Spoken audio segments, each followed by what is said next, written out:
Hey everybody, Siobhan Wilcox here, founder and creator of Autism Experts Alliance. Thank you so much for joining me today. It's day 13 of Parenting Autism Real and Raw. I haven't been on for the last couple of days because honestly it's been an exceptionally intense couple of days. You know, my son has been at a non-public school placed by our district. And he's not been doing good there. He's been there for 3 years and he was doing phenomenal. But since Christmas, for some reason, which we're still trying to get a hold on all the different components of that, he has not been doing good. His behavior is very, very aggressive. He's been overwhelming a lot. He's been just very challenging in that environment. And on Thursday we just were told we basically, you know, they don't think they're meeting his needs and we don't think that it's the best placement for him either. But after 3 years, it was really challenging to hear that as well. You know, you're always hoping something will shift, something will change. If we just try this, it'll all come together. And I know it will all come together for him. I know we've got working with the biomedical doctor, working with the psychiatrist, we're working now with the wonderful behavioral team.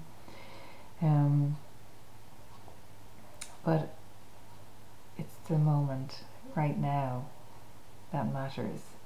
And when he's at school, he just can't keep it together. Bless him, you know.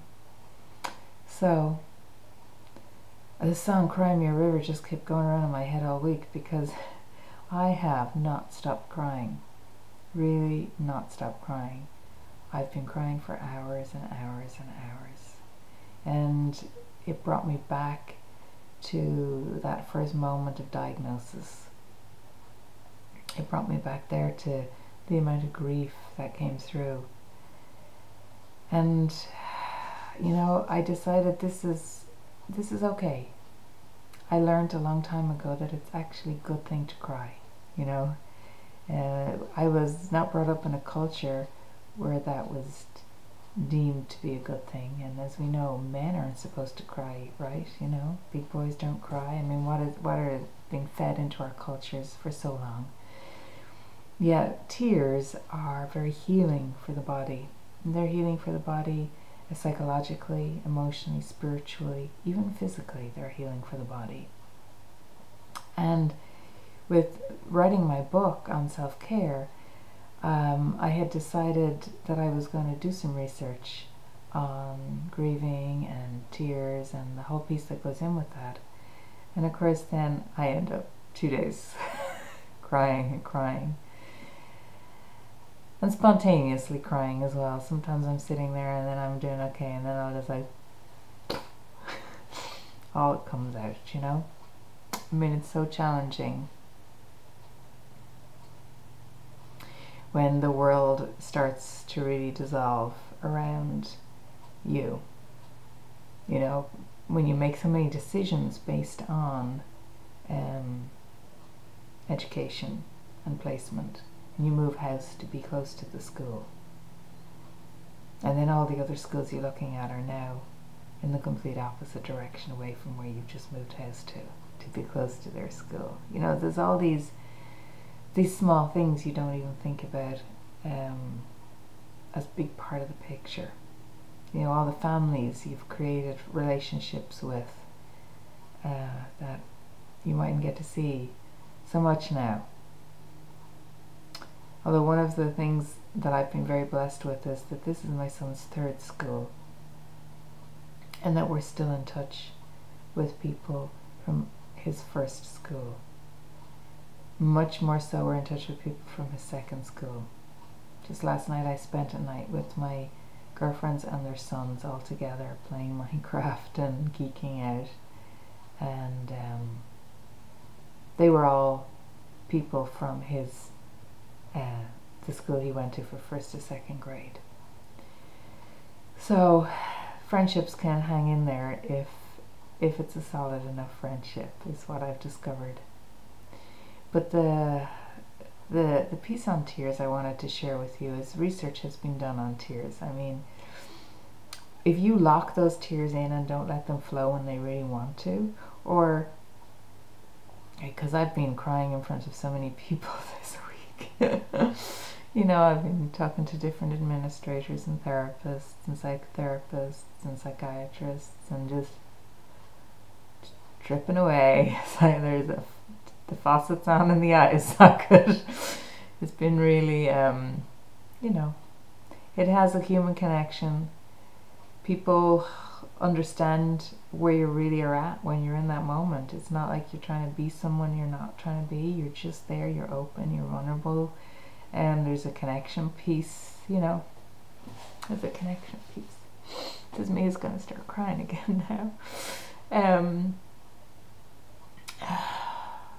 So the other piece around tears that is really healing for the body is on the physiological side of it, because they have done some incredible research that discovers that when you cry, you release stress toxins from your body that have built up in your system. And they've taken people that cry through irritation, such as onion peeling. They've taken tears from people that are really in a place of grief or stress or vulnerability and are crying because of that. They've discovered that there's actually toxins show up in the tears, and that it's a way for your body to release these stress toxins from the body. So that's really powerful, very healing. And you know, that's a huge reason to want to cry. You know, it helps to rebalance the nervous system. It helps to get rid of the stress hormones. It helps to bring yourself back into that relaxation response. And after you've had a really good cry, which I know so well this week, your body feels tired because it feels almost at an exhausted level. So I've had to go just lie down. You know, I say I want to stay up a bit later, but I can't. I got to get into bed. But if you are in a really highly stressed state and you have a lot of anxiety and a lot of stress in your body doesn't sleep very well because you're like this, you know. Another something else that's been found in the body that really adds to stress levels is manganese. And manganese can be part of anxiety and stress, and if it's overproduced in the body, it's necessary for body regulation, but if it's overproduced, it's the same way that if you underproduce, if you don't have enough magnesium in the body, which you get from your calcium and magnesium supplements, and magnesium coats the nervous system of the body. So when you're depleted in magnesium, you feel more stressed. Sometimes people think manganese and magnesium are the same. They're different components. You need magnesium to coat your nervous system. When your nerves start to feel jangly, I always tell people they need to take some calcium magnesium. Very good together because they actually help the body absorb each other. They're kind of like they help bind together, and they another component that's leached from your body when you're stressed is calcium. So when you cry a lot, manganese is released from the body, which also adds to the stress levels in the body. So it's got so many healing qualities to it, guys. I want just to say to you that, you know, yes, in many of our cultures we are told not to cry. You know, I remember when I was a child, I was crying over, and I was older, probably in my teens, and a girl that was in my class, her brother had been killed, and they lived 10 doors away from me, and he was small, he was 5 or 6, and I didn't know him very well. I knew him to say hello to him, stuff, and he chased a ball out, and, you know, unfortunately a car was coming, and it was very traumatic. And I went to the funeral, and I came home and I cried and cried and cried. And I remember my grandmother looking at me She's a bit of a tough cookie. Fantastic lady, but tough cookie. Like, why are you weeping? Why would you cry? You're being pathetic. There's nothing to cry about. You didn't know the child. Just get on with it. And I'm like, no, I'm sorry. This is very sad. I'm going to cry.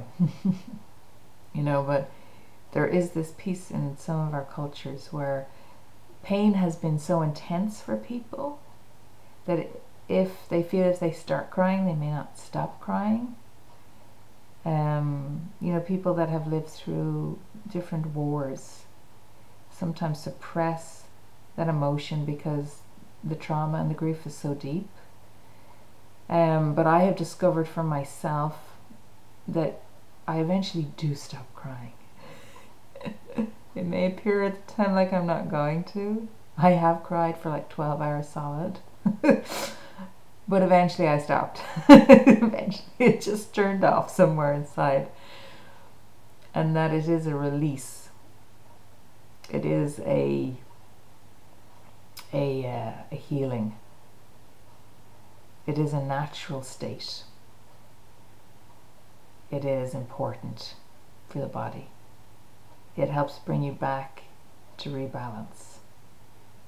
And honestly, if those around you cannot handle you crying, which sometimes happens, just go in the wardrobe, which is what I did this week. Again, me and my beautiful wardrobe. I just got in the wardrobe, lay on the floor, and I cried. Closed all the doors so that nobody could hear me, because I didn't want to upset my children, but I needed to get it out. And I just cried. So my friends, I'd love your comments. I'd love to know if you found crying to be healing for you. I'd love you to share this with other people if you feel they need to hear the message. Have a blessed and wonderful day, and I will talk to you again soon.